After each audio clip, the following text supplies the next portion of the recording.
It's Friday night and you're watching News 5. I'm Jamie Rock. Thanks for joining us. Here's what's making headlines tonight. Tensions are rising within the United Democratic Party as Vice Chairman Alberto August fires back at Deputy Leader Udo Pat, warning that Shine Barrow's days at the helm may be numbered.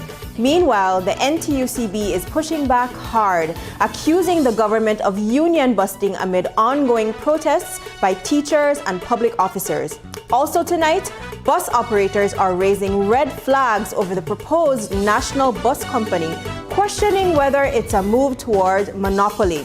In the courts, a rare murder conviction. Cassian Billery is found guilty in the 2020 killing of Micah Baltazar, with the judge ruling that duress is no defense for murder. And finally, Belize bids farewell to a beloved voice. Dr. Bob Roberts, the man behind 60-Second Sermon, has passed away at the age of 90.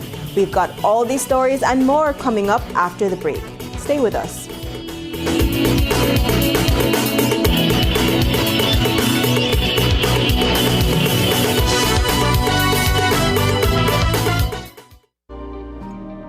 Measles is a virus that is highly infectious and spreads through the air when an infected person coughs or sneezes. It often starts with a fever, cough, runny nose, and red, watery eyes, followed by a rash that spreads all over the body. Measles can cause serious complications. But here's the good news. Measles is preventable. The safest and most effective way to protect your child is through vaccination. The MMR vaccine is safe and available at your nearest health centers and clinics. Let's keep our families and communities safe. Get vaccinated. Stay protected. Brought to you by the Ministry of Health and Wellness in partnership with PAHO and UNICEF. Watch The Truth of God with Pastor Gino Jennings of the First Church of Our Lord Jesus Christ every Sunday morning at 8 a.m. exclusively on Channel 5 Belize. The Truth of God with Pastor Gino Jennings every Sunday at 8 a.m. on Channel 5 Belize.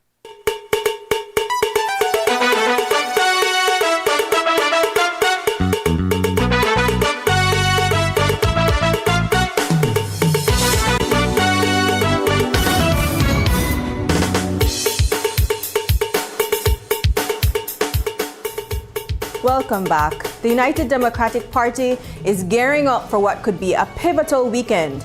On Saturday, the party is set to host a National Party Council meeting right here at its Belize City headquarters, a gathering aimed at healing internal rifts and setting a clear path forward as the country's main opposition. But unity may be easier said than done. The meeting is already stirring controversy, with First Deputy Leader Hugo Pat calling it illegitimate and clashing with party leader Shine Barrow, who stepped down and later rescinded his resignation. Earlier this week, we brought you the back and forth between Pat and the UDP's vice chairman, and we also heard from opposition leader Tracy Tager Panton on where she stands. This morning, News 5 caught up with Vice Chairman Alberto August, who explained the purpose of the meeting and why some key figures won't be getting an invite. Why are we doing this? We are right now, Isani, at the raw stage of organizing our party. We are aware of some opposition out there who might even be protesting the meeting of the National Party Council on Saturday. It is well, they're within their rights. But what we are saying is that at this raw stage, it would be almost foolish if you invite the opposing elements of this party to a meeting at this point in time. You were there for the last meeting of the National Party Council. We never had this level of rift within the party. And that meeting of the National Party Council, sir, as you are aware, did not even go beyond the reading of the agenda for that meeting. It ended up in a total disaster. The chairman had to immediately postpone the meeting. Total disaster. I have heard people saying, but if you want to be inclusive, bring these people together. Sir, we are not going to go anywhere at this raw stage in the unification process. So once we have agreed, once the National Party Council agree to move forward in terms of resetting the party, then several things happen. As the UDP gears up for its National Party Council meeting this weekend, questions about its legitimacy continue to swirl. First Deputy Leader Hugo Pat has openly challenged the validity of the gathering, but not everyone agrees. We asked Party Chairman Alberto August to weigh in on Pat's claims. While he chose his words carefully, August made it clear he believes the Deputy Leader is being misled, basing his stance, he says, on assumptions and innuendos rather than facts. I am thinking hard before I respond to your question. Simply for the purpose of not wanting to drag this party any further into where it is. I have nothing but utmost respect for the Honorable Hugo Pat. I believe that in this instance, the Honorable Hugo Pat was ill-advised. The reason why I say that is because the National Party Council is mandated by the Constitution to meet at least once every 3 months. In other words, 4 times per year. The National Convention, like I told you just a while ago, is mandated to meet every 2 years. So within one meeting of the National Convention, the Party Council would have met 8 times. So this is just basically a routine meeting of the National Party Council. Like I said, the Party Council meets 8 times before the National Convention meets. I would have suspected, and it's, of course, in hindsight now or after the fact, for the Honorable First Deputy Leader of our party to have attended Saturday's meeting of the National Party Council, and on the basis of the information that he received, then makes his decision either here or there. But what the honorable, and like I'm saying, I don't want to be dragging the party's business into the political fray like this. But for the honorable gentleman, for the honorable Ugo Pat, for whom I have enough respect to have based his decision on assumptions and innuendos, does not speak well. The countdown is on for Shine Barrow's leadership of the United Democratic Party, at least according to party chairman Alberto August. He says Barrow's time at the helm will officially end on October 5th when the UDP holds its national convention. But before that happens, Barrow is making one last major move. He's proposing a change to the party's constitution, specifically Article 18, which currently allows the leader to be recalled at any time without needing a reason. It's a bold amendment that could reshape how leadership challenges are handled within the party. The leadership tenure of Shine Barrow, with effect from today, sir, is finite. There's only 114 days from today to the 5th of October. The Honorable Shine Barrow, under the present situation, cannot, after the 5th of October, even purport to be the leader of the United Democratic Party. And I will just leave it at that. Let me explain something to you. The Honorable Shine Barrow can come to the meeting tomorrow, and he can propose to the National Party Council that I want to remain as the leader of the party until I die. Just going to an extreme situation. He can propose whatever he wants.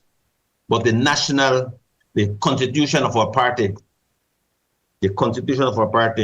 at Article 18 states that any motion or resolution for amendment to the constitution must be brought to the floor of the National Convention, put to a vote, and will only pass if there's a 2/3 majority of those in attendance at the National Convention. Surprisingly, in terms of amendment to the Constitution, Shine is proposing one aspect,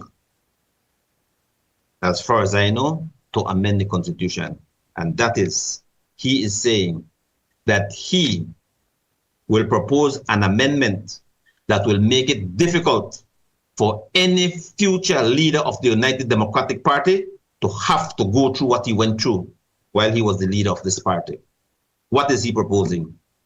The constitution of our party states, I don't know how it came in there, but that's another matter, states that the leader of our party can be recalled at any time for no reason whatsoever.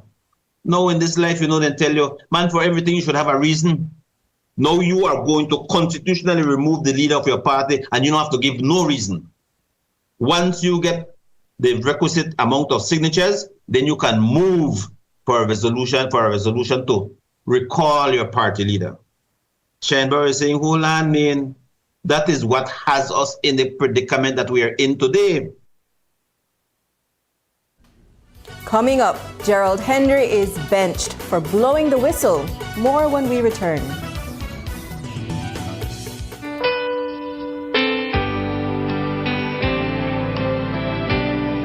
Hello, friends. I am Bob Roberts with a special message of hope and comfort for you from the Word of God. The Bible says, Jesus said unto her, I am the resurrection and the life. He that believeth in me, though he were dead, yet shall he live. And whosoever liveth and believeth in me shall never die. Perhaps you have heard by now that the 62nd Sermon Man is dead. Well, I want you to know that is a rumor that is not altogether true. For though he died, he is not dead. The 62nd Sermon Man has never been more alive than he is today. Recently, I just hoisted up the old anchor that has held me steadfast and sure for all these years, boarded the old ship of Zion, and sailed right into the presence of God, where I was welcomed home by Jesus Christ, my glorious Savior, the King of Kings and the Lord of Lords. I just changed one shore for another, a tent for a mansion, and have now taken up residence with those who have preceded me in death in a far better country. I have joined all the saints of ages past who have overcome sin, death, and the devil, to sit in the bleachers of heaven that surround this vast universe, to cheer and encourage those of you who are still running the race and fighting the good fight of faith, to be faithful to the end. While all here with the Lord enjoy blessed fellowship, we're keenly aware that we cannot experience our completion in all that God has promised us for all eternity until all have made this great trip and transition.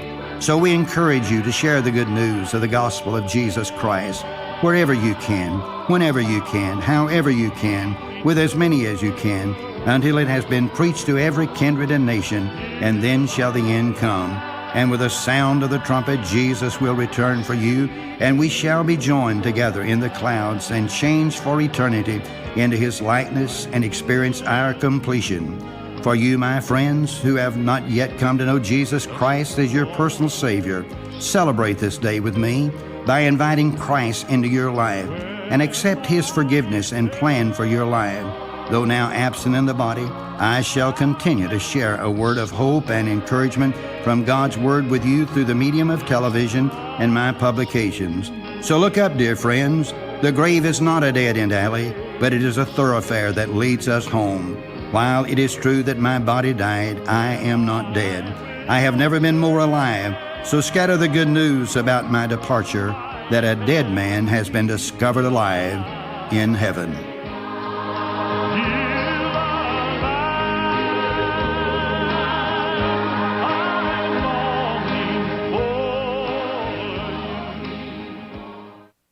Publix to celebrate 27 years of serving Belizean families. Get 10% off over 1,000 items, dairy, meats, and everyday essentials. June 6 to 15, come celebrate and save. Publix, Dr. Wee's Supermarket. My name is Christian Palmer. I'm the owner of CRK Services, and I've been operating this business for 7 years in Big Falls, Toledo District. I use the Belize Bank online services because it's quite fast, reliable, and easy. Before I started to use the Belize Bank online services, I had to make a lot of trips into town, which cost me a lot, especially fuel. So the fact that I have to use my credit card every day, I can do an online instant payment and make my life easy. My customers can do payments towards me and it reaches in instant. As far as it's convenient for my business, I don't have to be up and down. I can do it anywhere I want. I would recommend you using the Belize Bank online services because for you, it will save you a lot of time.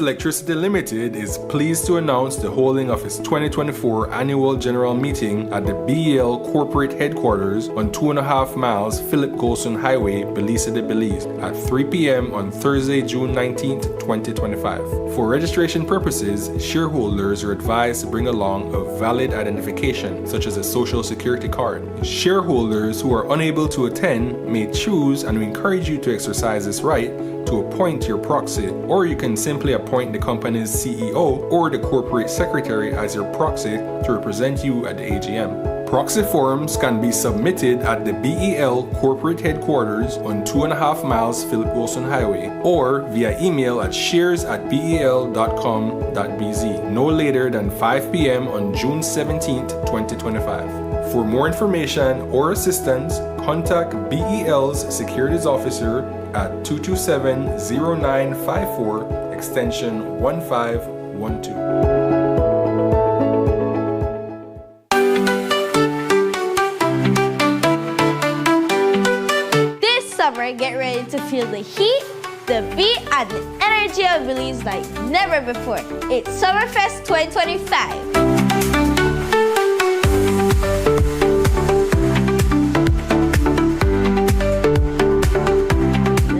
Performances from Belize's most most talented kids. Come and enjoy food that sizzles and cold drinks for the kids. Cultural displays and loads of giveaways. Join us at Memorial Park in Belize City. See you all at 6:30 a.m. on June 20th for Summerfest 2025. Where summer comes alive!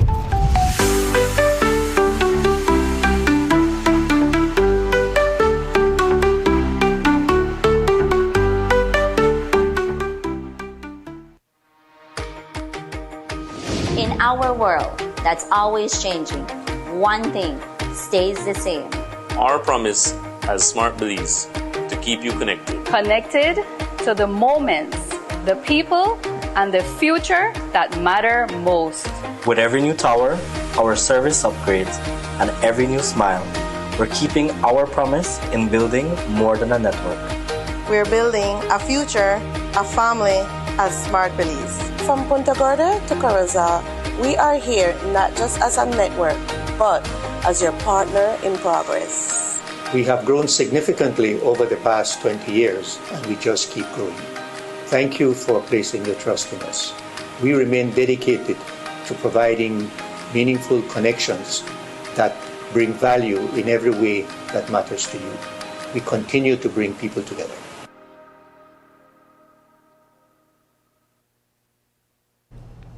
The National Trade Union Congress of Belize is not holding back.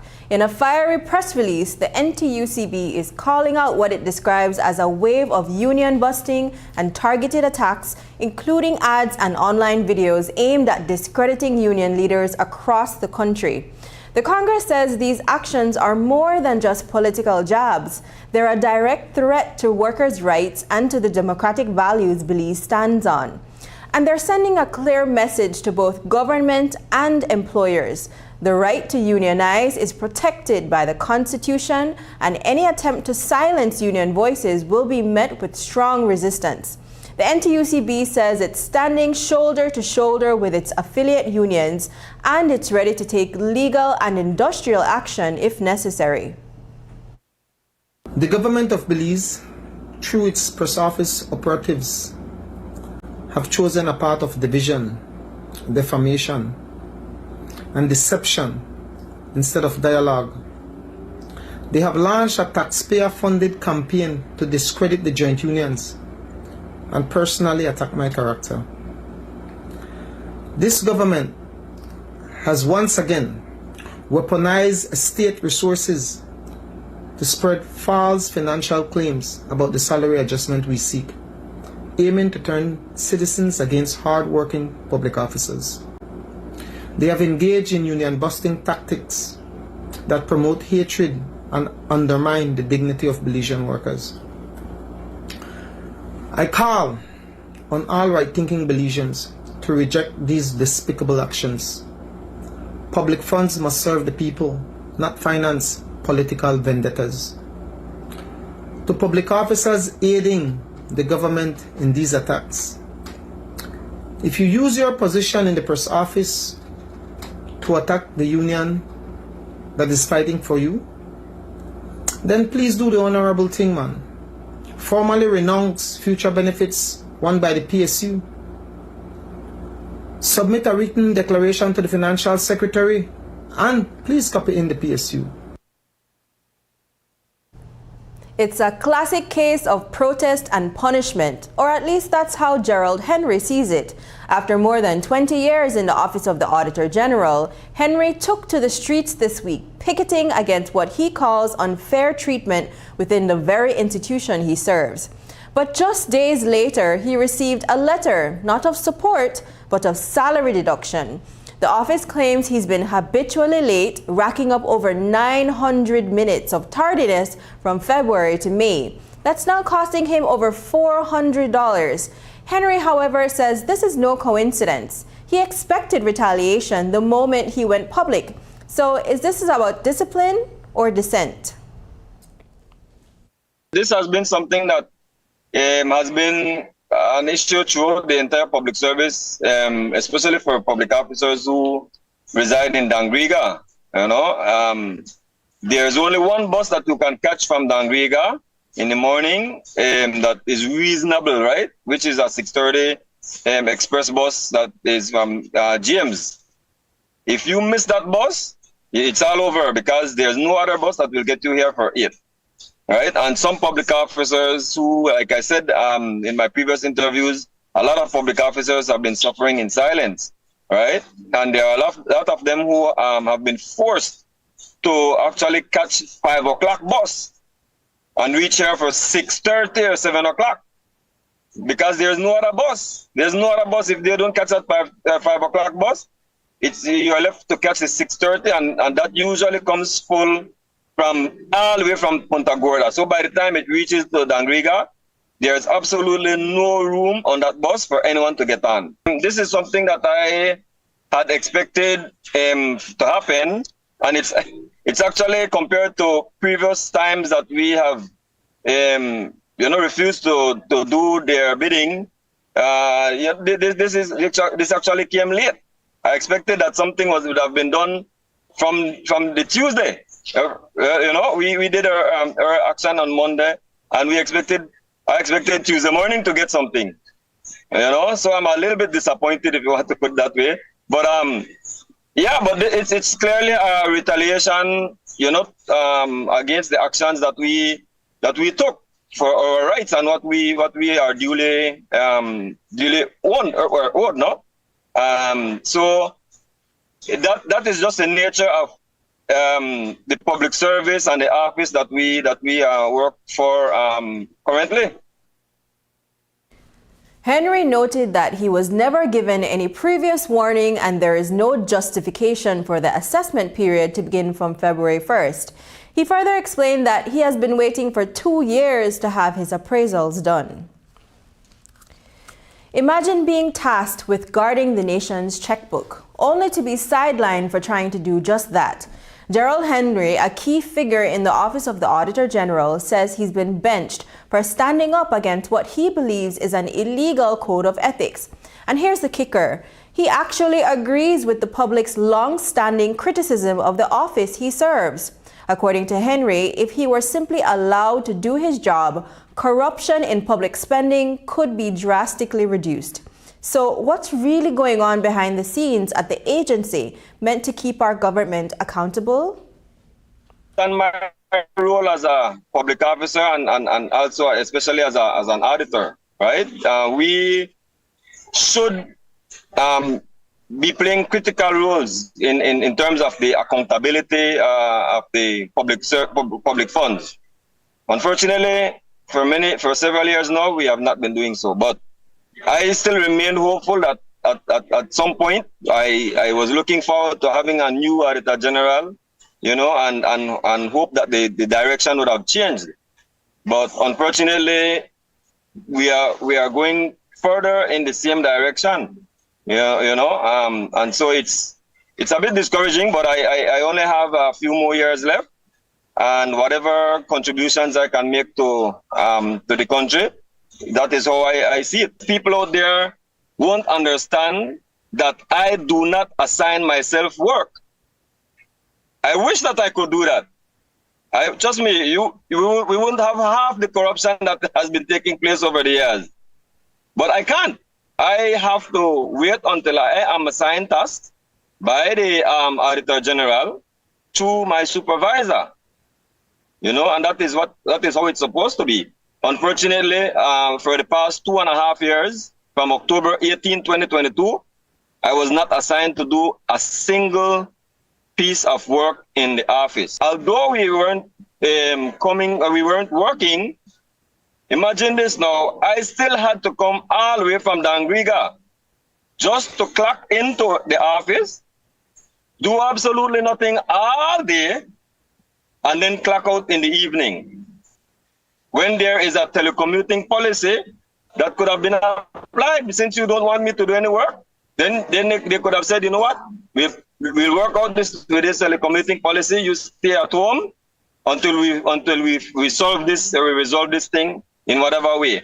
But no, they wanted to punish me. The wheels are turning on a bold new vision for Belize's public transportation system, but not everyone's on board. the Ministry of Transport is pushing ahead with plans to create a single national bus company, a move that Minister Louis Zabane says would streamline services much like utility companies do. But while the government sees efficiency, bus operators are seeing red flags. Since the idea was first floated in May, concerns have been mounting. Now, the Belize Bus Owners Association is demanding transparency. Specifically, they want to see the financial blueprint behind this proposed monopoly. And with growing unrest among trade unions, skepticism is only gaining speed. Tonight, we hear from Association President Thomas Shaw, who's calling for answers. So before the Honorable Rodwell left, he had mentioned about a tier system, putting a tier system in place. He had promised operators a 5 to 10 year permit. What operators are merely looking at, that they have went through all of this process just to find out now that they want to form a national company, of which operators, in our meetings, what they're saying is, you're looking at a brand, you're looking at their livelihood. This is what they fought for all their life. And it's the only business or industry that is left that is actually owned and operated by local Belizeans. I think that we look at the sugar industry, we look at the citrus, we look at everything is failing right now, and the crisis that the country is facing right now with teachers, with the Carl Huchner, with the stevedores, and it goes on and on. Operators are a bit hesitant in actually, taking heed to this concept. Because whenever we are talking about a concept, operators want to see something tangible where it's going to benefit the commuters, benefit the country, benefit themselves and the government on a whole. As the government drives forward with plans for a single national bus company, bus operators are hitting the brakes, demanding answers to some tough questions. Chief among them, what's the backup plan if this grand vision fails? Association President Thomas Shaw says the numbers just don't add up. Operators currently charge commuters 16 cents per mile, but he argues that the government would need to double that rate to keep a nationalized system running. And now the association is calling for more than just dialogue. They want the investors behind this plan to come to the table and face the people who know the roads best. We're only hearing about the buying out and who will pay who, but as I said, the investors or the lending institution, none of them hasn't actually present themselves to this to these consultations. And if Social Security will be a main factor, play a main factor in this, because as it is, what the operators are saying, they listen to the budget, and there wasn't nothing put aside for the bus transportation, for the industry, I must say, right? So if there's nothing put aside, operators want to know where the funds will be coming from and who will be financing this thing. And most of all, they're afraid that at the end of the day, this thing doesn't work. It end up, let's say it doesn't work, and they end up falling through. What will happen to their investment that they have operated for all these years? One of their concern was that, okay, they're finding these firms that will do the appraisal, come to your establishment and value your buses. Basically, just your bus, because your house wouldn't be part of that valuation. So let's say an operator has one bus, right? And these are the sentiments from the operators. I'm just the messenger here. Let's say he only has one bus, and they value his bus at $30,000, right? And let's say he put that back into shares. He wants to know, how will I survive? Because operators are in the position where they collect on a daily basis to feed their families, to pay their light, to pay their water. At the lowest point, you're looking at the lowest point, some companies you're looking at over $1 million, over $1 million. And I must say, like, if you talk about James, if you talk about Westline, now these companies here, they're in a better position because their dividends will be higher because they have more runs. Some operators have up to 30 runs. But we are not just catering for the big operators, we're catering for small operators as well. After the break, Belize learns how to safely respond to mental health crisis. But first, here's the latest weather update from the Belize Met Service.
Attention Punta Gorda! Quality Poultry Products is celebrating 50 years of serving you, and we're hosting a branch fair on Saturday, June 14th from 9 a.m. to 3 p.m. Bring out the family for classic games, marble and spoon races, needle and thread contests, an epic watermelon eating showdown, and a fiery hot wings challenge. Our live drumming will keep you moving. DJ Fresh will keep the party pumping, and Captain Paul Mahong will hype up the crowd. Feeling lucky? We have raffles every half hour with great prizes. And the grand finale is our Father's Day raffle. Perfect for celebrating Dad. 5 decades of freshness, community, and fun. Only at Quality Poultry Products Punta Gorda Branch Fair. Don't miss it. Veracidad, imparcialidad. Hemos estado haciendo el trabajo como organización. Y tus noticias en español. Están en aguas beliceñas, entonces esta bandera se queda aquí. Sintoniza Canal 5 cada viernes a las 7 de la noche. Tenemos que resolver los grandes problemas de este país. Su voz importa, su acción cuenta. Transfusión sanguínea, elementos que indican un deterioro evidente del estado de salud. Somos Noticiero 5 semanal. Perdió la vida en un heroico intento de proteger a su hermano. El Tribunal de Magistrados de la ciudad de Belice se paralizó. La policía está investigando 2 asesinatos separados. Tu fuente de información. Benny's is kicking off Father's Day with popping deals for dad. In the month of June, visit a Benny's near you and get 19 to 25% off selected items such as Milwaukee and Axie power tools, Charbroil barbecue grills, car care products, Karcher pressure washers, and much, much more. Make dad happy with popping deals for dad in June, only at Benny's. Benny's, Benny's, oh, Benny's, Benny's, Benny's, Benny's, oh.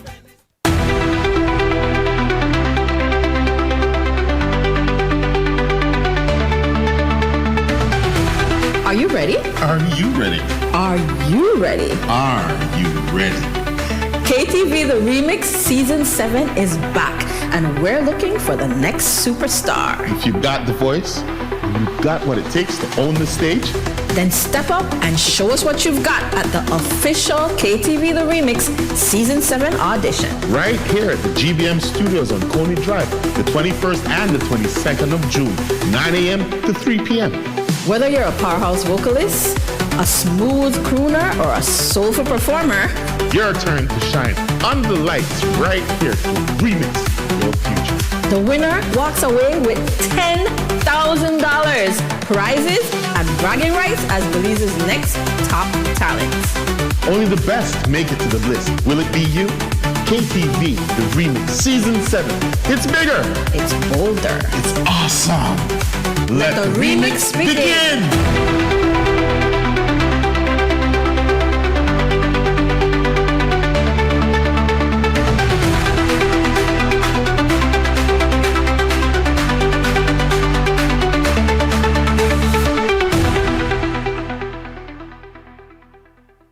Digi is bringing the power of connectivity to every corner of Belize with our Digi on-the-go mobile store. Ma, Digi dia. Digi dia.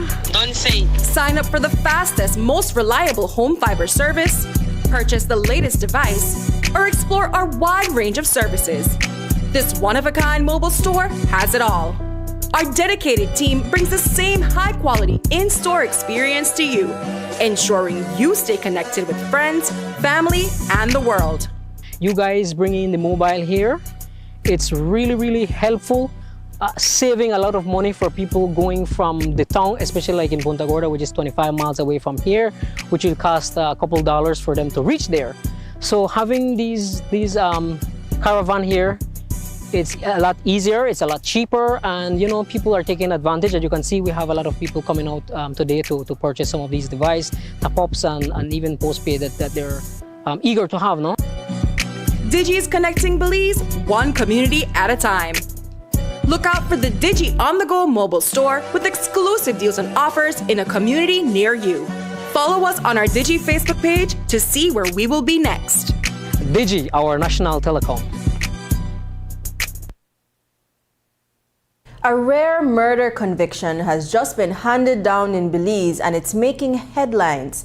Today, 22-year-old Cassian Steve Billery was found guilty of the 2020 murder of 19-year-old Micah Baltazar, a case that shocked the nation with its cold and calculated nature. Baltazar was lured to his death under the pretense of meeting a girl, only to be gunned down with 17 bullets. Billery, who was just 18 at the time, claimed he acted under duress, saying he was threatened with death if he didn't pull the trigger. But Justice Candice Nanton wasn't convinced. She ruled that the evidence, including a detailed police interview, proved intent, and that duress is not a legal defense for murder in Belize. Billery's mother was visibly shaken outside the courtroom as the guilty verdict was delivered just before noon. He's now awaiting sentencing, scheduled for July 11th. Police officers across the country are now better equipped to respond to mental health emergencies thanks to a specialized 4-day workshop that wrapped up in Belize City. Hosted by the Ministry of Health and Wellness and the Pan American Health Organization, the training focused on crisis response, giving officers the tools and understanding they need to handle situations involving individuals in the midst of a mental health crisis. We were at the closing ceremony to hear firsthand how this training is reshaping the way officers approach these sensitive encounters. News 5's Brittany Gordon has that story. When someone is acting out or behaving aggressively, how the police respond can literally save lives.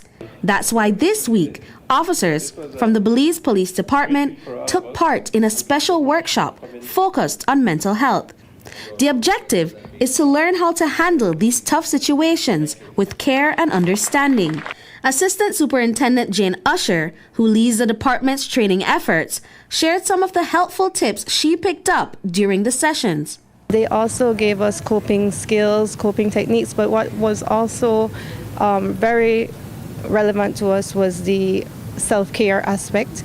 They taught us how to deal with our own mental health, how to de-stress, and then also how to deliver this so that this training can be cascaded to the larger department. So it was a very total package that they put together for us. The training emphasized the use of de-escalation tactics over lethal force to preserve lives and avoid unnecessary injuries. Commander of the National Community Policing Unit, ACP Howell Gillett, believes this training is long overdue. Too often, as we've seen in the past, we are troubled by the way we treat our people who are with mental illnesses, and sometimes in the past it has been even to the loss of life, and we don't want that. So what we learn here this week, among other things, we learn about de-escalation, how officers respond to these scenes, how we protect ourselves and protect others, but importantly, how we treat victims with mental illnesses. National In-Service Training Coordinator Kenroy Eligio says the key takeaway is knowing how to recognize a mental health crisis in real time, because identifying the signs early can make all the difference in how a situation unfolds. I learned, and it was emphasized and re-emphasized, that there is such a thing as mental illness. It's a real issue. It exists. And for most persons, what would be considered as being mentally healthy is a state of well-being mentally. However, there is a spectrum that we looked at which drifts all the way from being mentally healthy, and then it shows what happens when stress is added, which then moves up to distress, and then it ends up being mental illness. One of the other things that I took away is that most mental illness can be treated and persons can be on their way, but the key thing is try to address it from its early stage and definitely getting to the root of the problem. Another key component of the workshop was the importance of self-care.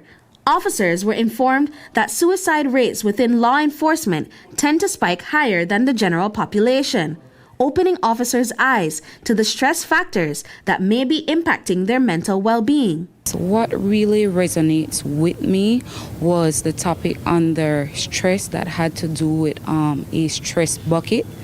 The stress bucket was just a visual that showed us different stressors that comes into the bucket that is filled, and the coping mechanisms were holes that were placed at the bottom of the bucket. So for example, if you have financial struggles, if you have family issues, if you have problems with management at work, those would be considered the stressors. However, the holes to the bottom were the coping mechanism, what you do to release those stressors. Those were sometimes for you as police officers or us to take leave, maybe to go on a vacation, to spend quality time with our families, to do anything that will allow us to relax ourselves so that we can get back on that normal contingency before we move on. Officers were taught how to handle instances of mental health crises by taking the time to regulate their own stress levels and properly assess the situation before acting. This training is a crucial step towards ensuring that remediable situations do not end up in trauma nor tragedy. Brittany Gordon for News 5. It's a story of struggle, strength, and the power of community. Tonight, a single mother is saying thank you after the public stepped in to help her son get the medical care he desperately needed. Back in May, Bernadine Young opened up about her 24-year-old son, Brenton Bishop, who battles mobility issues and frequent seizures. The road hasn't been easy, but thanks to your generosity, Bernadine was able to get crucial CT scans and X-rays for her son. She says the journey is far from over, but with hope in her heart, she's determined to get Brenton on the path to recovery. I love to say thank God for everything deep down inside, because as a mother, I did not give up. I pray, but I just want people to give me a chance to just take my time. I didn't come hurry because I was trying to get everything together, his CAT scan. Before the CAT scan, I was getting the paper over back. from Dr. Matos. It did take one month and 2 weeks, so I may have to stay behind her until I get it, so I could get the quotation, so we could know everything, how much thing come up to, because we don't want to go back and forth. So first of all, I make sure I get the TUCA scan, the X-ray for the backbone from the top to the tailbone, and from the tailbone to the hip, from the hip to the whole right foot. So it showed that the right foot have a hole underneath when they inject her, and then they bring out some spotty thing behind his feet, and that was healed from the grace of God. And me, as a mother, didn't give up. I cried many nights. God knows what I went through. But thank God he's coming around little bit by little bit. He started to walk like 1 step, 2 step, like every leak creep. He still making progress. I will not give up until he get fully better. Young also plans to take Brenton to a bone specialist as soon as she has the gathered funds to do so. For decades, his voice brought comfort, wisdom, and a moment of peace to living rooms across the country. Tonight, we remember Dr. Bob Roberts, the beloved voice behind the 60-second sermon, who passed away today at the age of 90 in the United States. His short but powerful messages of faith became a cherished tradition, airing just before the evening news since the early days of Greater Belize media. It all began when Dr. Roberts approached then executive producer Stuart Crone with a simple idea: to share hope in just 60 seconds. And for so many, he did just that. Before his passing, Dr. Roberts left us with one final message, a reflection on a life devoted to faith, service, and the power of a kind word. Perhaps you have heard by now that the 60-second sermon man is dead. Well, I want you to know that is a rumor that is not altogether true, for though he died, he is not dead. The 60-second sermon man has never been more alive than he is today. Recently, I just hoisted up the old anchor that has held me steadfast and sure for all these years, boarded the old ship of Zion, and sailed right into the presence of God, where I was welcomed home by Jesus Christ, my glorious Savior, the King of Kings and the Lord of Lords. I just changed one shore for another, a tent for a mansion, and have now taken up residence with those who have preceded me in death in a far better country. I have joined all the saints of ages past who have overcome sin, death, and the devil, to sit in the bleachers of heaven that surround this vast universe, to cheer and encourage those of you who are still running the race and fighting the good fight of faith, to be faithful to the end. While all here with the Lord enjoy blessed fellowship, we're keenly aware that we cannot experience our completion in all that God has promised us for all eternity until all have made this great trip and transition. So we encourage you to share the good news of the gospel of Jesus Christ wherever you can, whenever you can, however you can, with as many as you can, until it has been preached to every kindred and nation, and then shall the end come. And with the sound of the trumpet, Jesus will return for you, and we shall be joined together in the clouds and changed for eternity into his likeness and experience our completion. For you, my friends, who have not yet come to know Jesus Christ as your personal Savior, celebrate this day with me by inviting Christ into your life and accept his forgiveness and plan for your life. When we return, PG's historic crossing gets a modern makeover. To Belize, here's how to complete your I Declare Arrival form in 5 easy steps. Step 1. Visit belizetravel.immigration.gov.bz. Step 2. Select the appropriate forms for arrivals. Choose Arriving to Belize. Step 3. Provide your origin trip details, including your departure airport and country of residence. Step 4. Carefully complete the immigration form. Add dependents if necessary, declare baggage, currency, and merchandise, and confirm your entries are correct. Step 5. Download your completed form and take a screenshot of your QR code and reference ID to present to the immigration officer. Thank you for using Belize iTravel. Safe journey.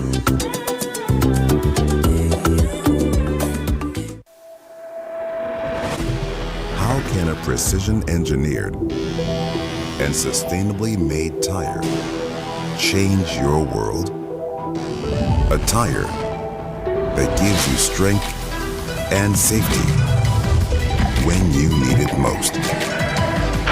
What we learn on the track, we innovate.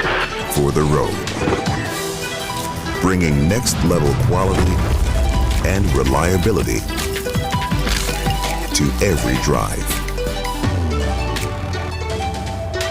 At GT, we believe our tires can deeply improve the driving experience for each and every one of us, whatever our goals. Enjoy driving. GT Tire.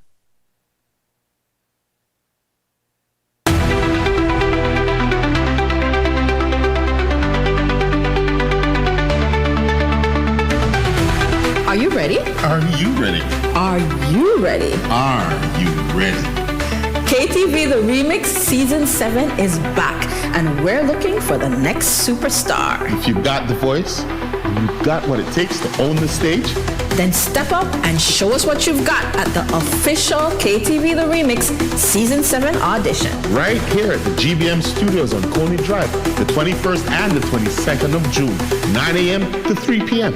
Whether you're a powerhouse vocalist, a smooth crooner, or a soulful performer, your turn to shine under the lights right here to remix your future. The winner walks away with $10,000, prizes, and bragging rights as Belize's next top talent. Only the best make it to the list. Will it be you? KTV The Remix Season 7. It's bigger. It's bolder. It's awesome. Let the remix begin.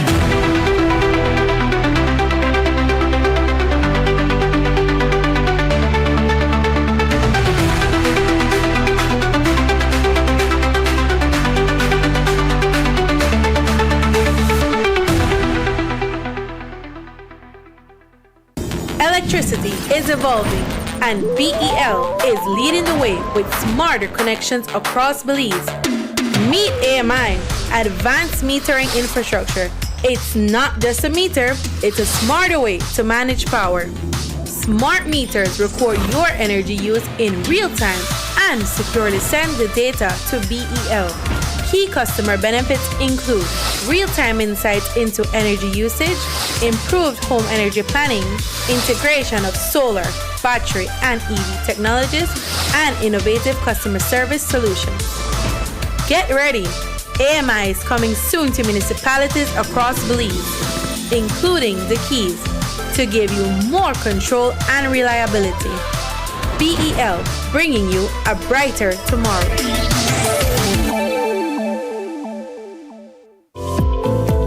Unwrap the joy of crystal clear picture and sound from Iowa, the brand that offers you affordability and exceptional quality. Iowa has a wide range of exceptional products to choose from, such as TVs, speakers, headphones, home appliances, and much more at affordable prices that won't break the bank. Enhance your audio-visual entertainment experience with Iowa, and for your convenience, parts are readily available in country for hassle-free maintenance. You can find Iowa products at your local electronics store countrywide. Choose Iowa, the best in home entertainment and household appliances.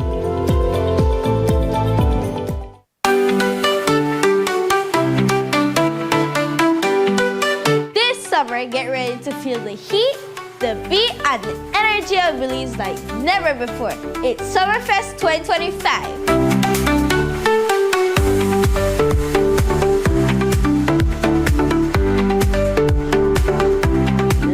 Performances from Belize's most talented kids. Come and enjoy food that sizzles and cold drinks for the kids. Cultural displays and loads of giveaways. Join us at Memorial Park in Belize City. See you all at 6:30 a.m. on June 20th for Summerfest 2025. Where summer comes alive!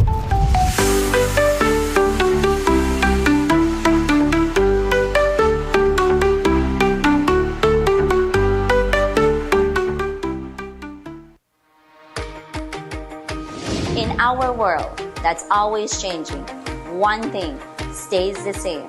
Our promise as Smart Belize to keep you connected. Connected to the moments, the people, and the future that matter most. With every new tower, our service upgrades, and every new smile, we're keeping our promise in building more than a network. We're building a future, a family as Smart Belize. From Punta Gorda to Corozal, we are here not just as a network, but as your partner in progress.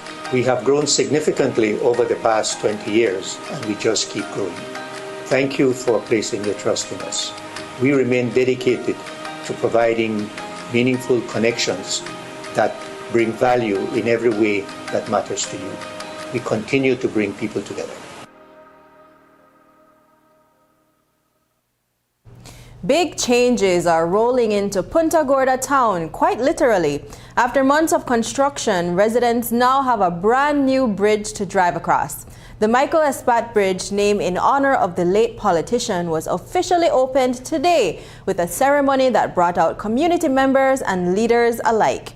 This two-lane concrete bridge replaces one of the oldest single-lane crossings in the country's history, and it's already making a difference, easing traffic flow in and out of town and making a major step forward in local infrastructure. News 5's Paul Lopez has this story. A piece of Punta Gorda's history just got a major upgrade and a brand new name. For over 2 centuries, the Joe Taylor Bridge served as a vital link between rural communities and the heart of town. Built in the late 1700s, it's been rebuilt several times over the years, but today marked its most dramatic transformation yet. The single-lane metal structure is now a modern 2-lane concrete bridge, and with that change comes a new name, the Michael Espat Bridge, honoring the late politician. It's more than just a new crossing, it's a symbol of progress rooted in history. It is only fitting that it be named the Michael Espat Bridge, and I will tell you why. Because the Honorable Mike Espat had a dream, and his dream was to build this bridge. That was his dream. And I can clearly remember, in late 2007 nearing to 2008, when the Honorable Mike Espat actually bought, a lot of, metal pipes and other things to get the work started. And unfortunately, we lost the election, and then the UDP took over 13 years, and they never had the vision. They did not have the vision to construct this bridge, even after having so much cash. It was a proud and emotional moment in Punta Gorda today as the newly renamed Michael Espat Bridge was officially opened to the public. On hand for the ceremony was Minister of Infrastructure Development Julius Espat, not just in his official capacity but also a cousin of the late Michael Espat, for whom the bridge is now named. Minister Espat took a moment to reflect on the memories they shared over the years, honoring his cousin's legacy. He also highlighted the many benefits the new 2-lane bridge brings to the area, from improved traffic flow to safer, more reliable access for residents and commuters alike. The completion of this 2-lane concrete structure is further testament to this government's commitment to the creating of a better future and a better society based on equality, based on opportunity. It is on that note that I wish to announce the renaming of the new bridge, not in a spirit of resentment towards our colonial history, but to honor an individual who truly reflected the country's identity, aspirations, and progress. A long-standing colleague of the late Michael Espat, Sand Creek West area representative Rodwell Ferguson, spoke about the desire that gripped Mike to see this bridge to completion. According to Ferguson, Espat envisioned how a new bridge would contribute to the town's economic growth. Mike held us together for many, many years. And I could recall when there was a groundbreaking for this same bridge to be built. He ensured that the groundbreaking was done. And one thing Mike said, he said, I will be in politics until I'm 97 years old. So I believe Mike is here today in spirit, happy and vibrant, because we have completed the project and he so desired to be completed. Imagine coming to PG now. Then you don't have to wait for the vehicle pass the bridge. You can drive across the bridge as quickly as you can. While the new Michael Espat Bridge is now open and already making a difference in Punta Gorda, the road to completion wasn't without its bumps. Commuters had to deal with detours and delays, and not everyone was thrilled about it. But today, those frustrations gave way to gratitude. Officials took a moment to thank residents for their patience during the construction phase. Mayor Carlos Galvez called the finished project a symbol of the Briceño administration's commitment to the people of Southern Belize, a promise delivered despite the challenges along the way. You know, while we were getting this bridge started, there were a lot of naysayers. And there were a lot of people saying that it won't happen. This is not real, it's political. And today, my friends, this is a living testimony of walk the walk. Reporting for News 5, I am Paul Lopez. Election results are in, but not everyone's ready to accept them. In the quiet village of Criquesarco, controversy is brewing after the recent village council elections. First Alcalde Marco Chuck is challenging the outcome, claiming the vote was tainted by ineligible voters. Some, he says, not even from Belize. The chairman-elect John Bowe won by just 11 votes, but he's yet to be sworn in. That's because Chuck has taken his concerns straight to the Elections and Boundaries Commission, alleging that nearly 24 voters on the list are actually from Barasarstoon, a Guatemalan community. Now he's not just calling for a recount, he wants the entire election thrown out and those voters removed. We spoke with Chuck earlier today to hear why he believes this election should be redone. A letter was prompted to the Election and Boundaries Department because the community had expressed concern that there are people who do not live in Criquesarco and are voting at a village council election here in the village of Criquesarco.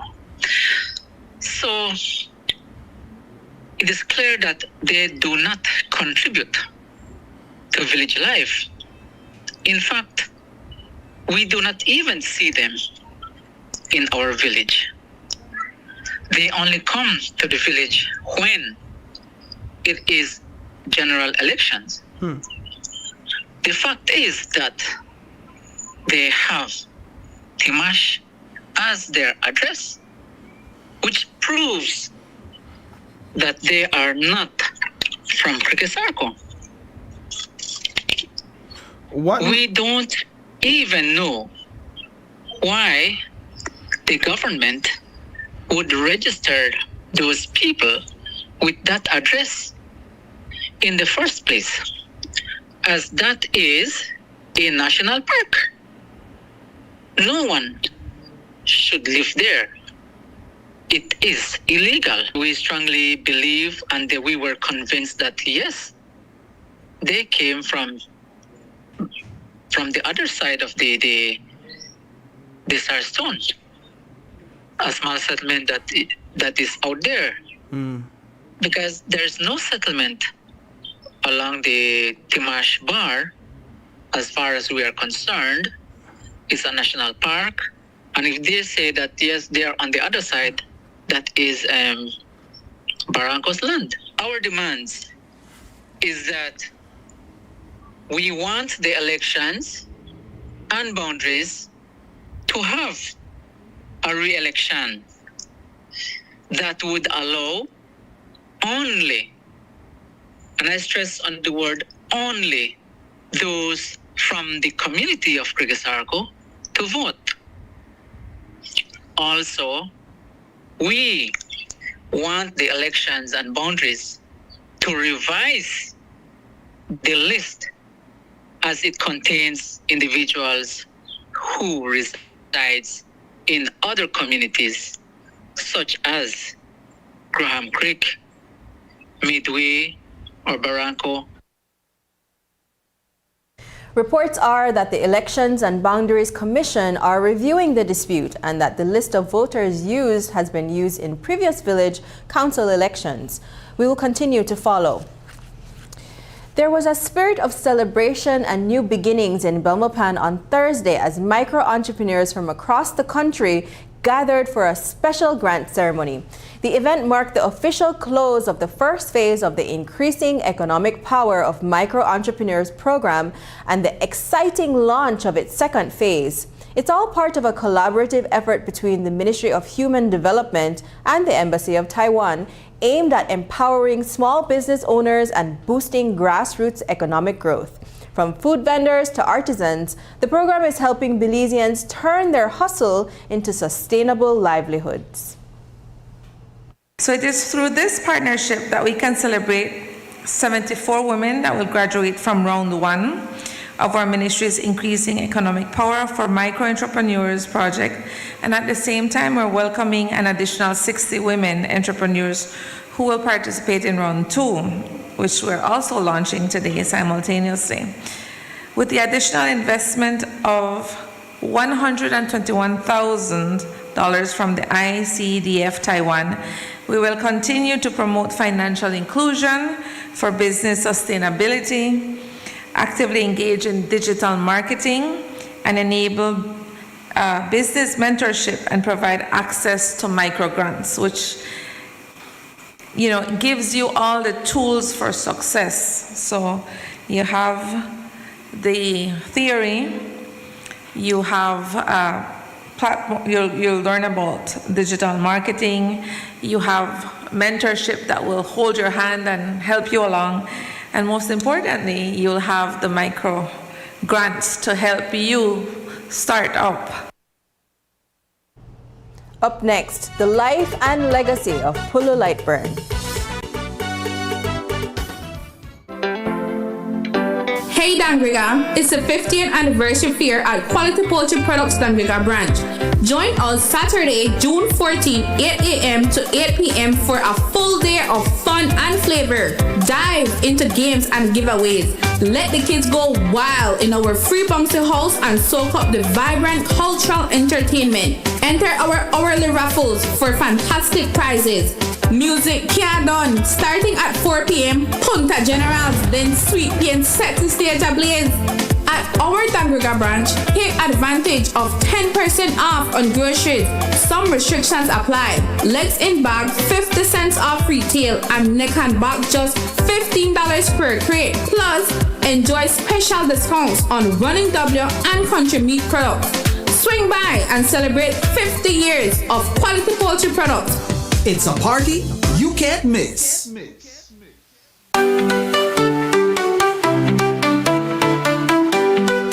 This summer, get ready to feel the heat, the beat, and the energy of Belize like never before.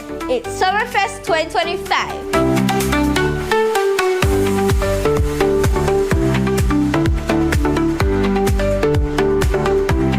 Live performances from Belize's most talented kids. Come and enjoy food that sizzles and cold drinks for the kids. Cultural displays and loads of giveaways. Join us at Memorial Park in Belize City. See you all at 6:30 a.m. on June 20th for Summerfest 2025. Where summer comes alive!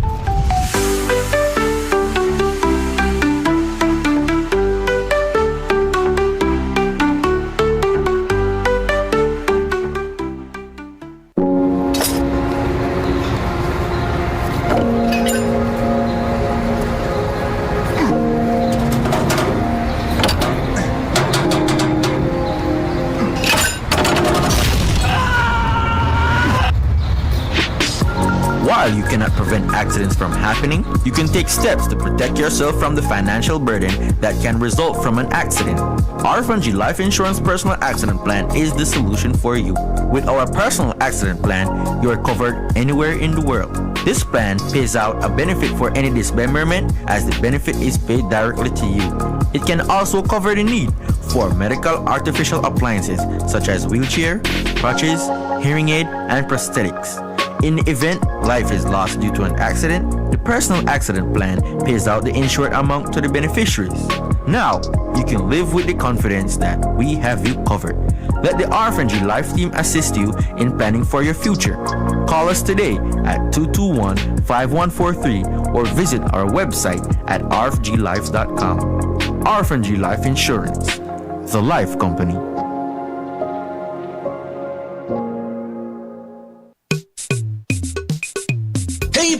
Students, ready to unlock your future? The Social Security Board is now accepting applications for its 2025 scholarship program.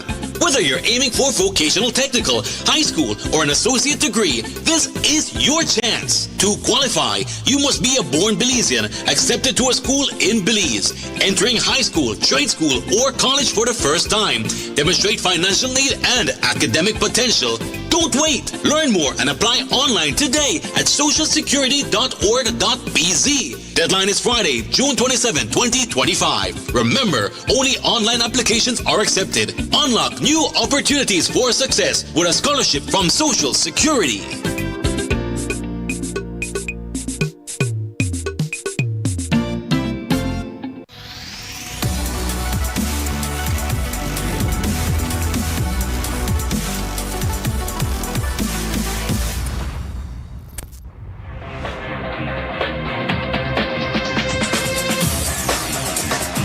Week after week, Scold presents exciting reports and documentaries on the most varied topics of our time.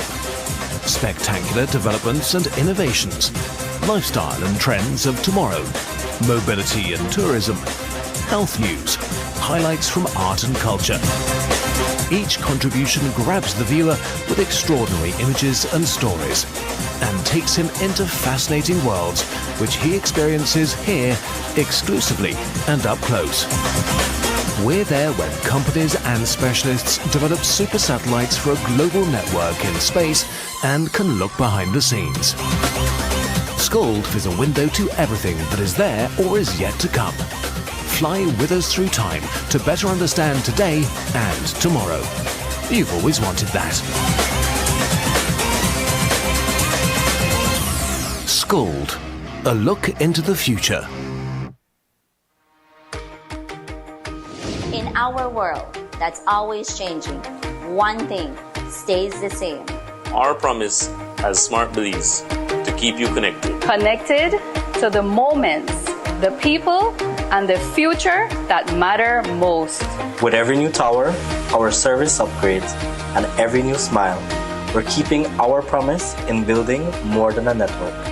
We're building a future, a family as Smart Belize. From Punta Gorda to Corozal, we are here not just as a network, but as your partner in progress. We have grown significantly over the past 20 years, and we just keep growing. Thank you for placing your trust in us. We remain dedicated to providing meaningful connections that bring value in every way that matters to you. We continue to bring people together. Tonight, we shine a spotlight on a Belizean legend whose name echoes through the courts of history and into the hearts of future generations. Clinton Pulu Lightburn isn't just a basketball icon. He's a mentor, a trailblazer, and a living testament to the power of purpose. In this edition of The Bright Side, we take you on a journey through the life of a man who turned a game into a legacy.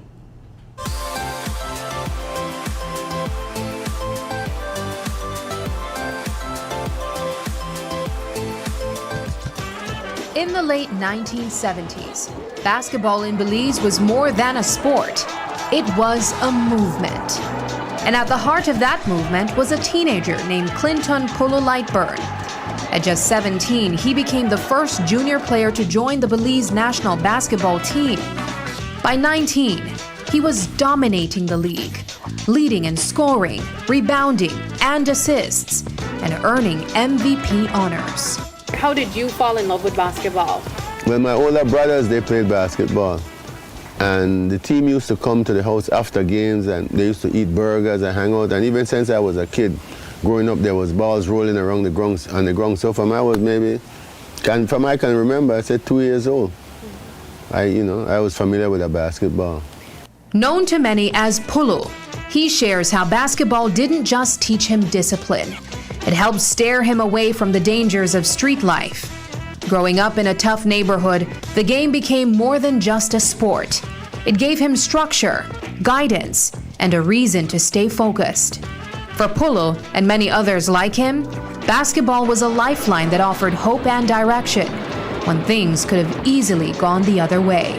sports is a discipline, and I got my discipline from basketball, and it was a thin line between basketball and being a gang member, because I grew up in the streets with one of the first gangs called the Wild Bunch.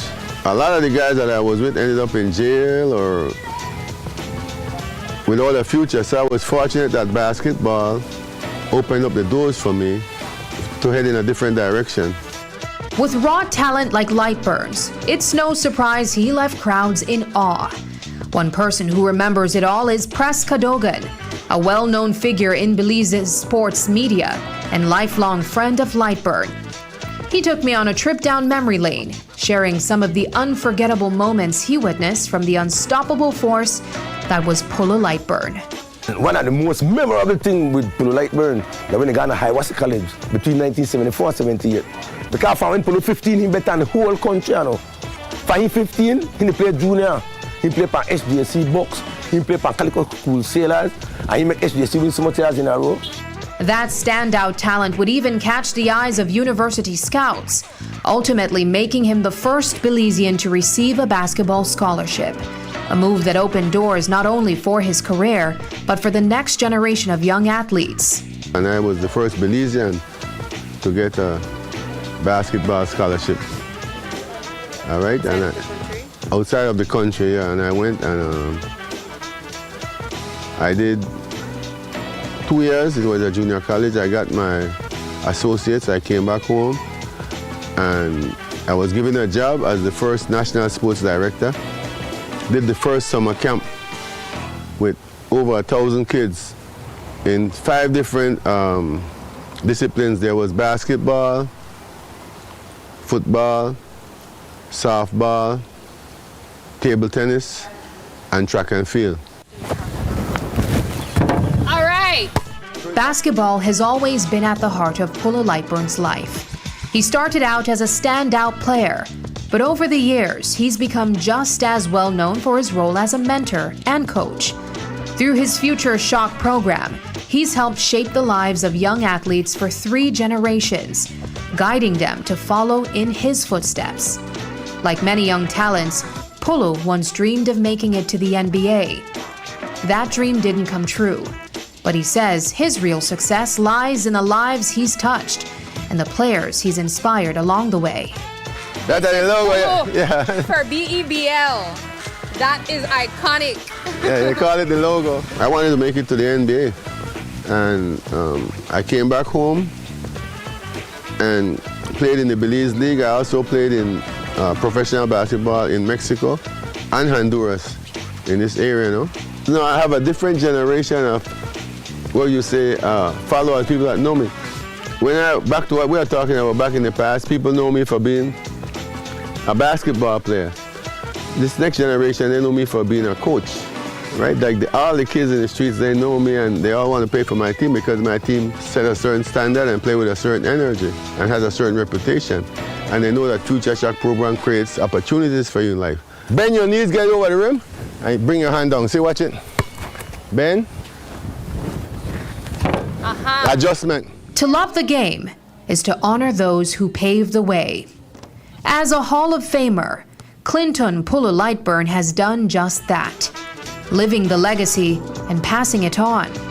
Through his work with young athletes, he's keeping the heart of the game alive, proving that while the past shapes us, the future is where the real promise lies. Bend your knees, get over the front of the rim, and when you're done, lift your hand down. Okay. Wave goodbye. There you go. Looking on the bright side, I'm Sabrina Daly. And that's the news. Tonight's broadcast is available at greaterbelize.com, on our Facebook, and on YouTube. Noticiero 5 Semanal is up next. Please stay tuned. I'm Jamie Rock. Thanks for joining us. And from all of us here at News 5, have a happy and safe weekend. Good night.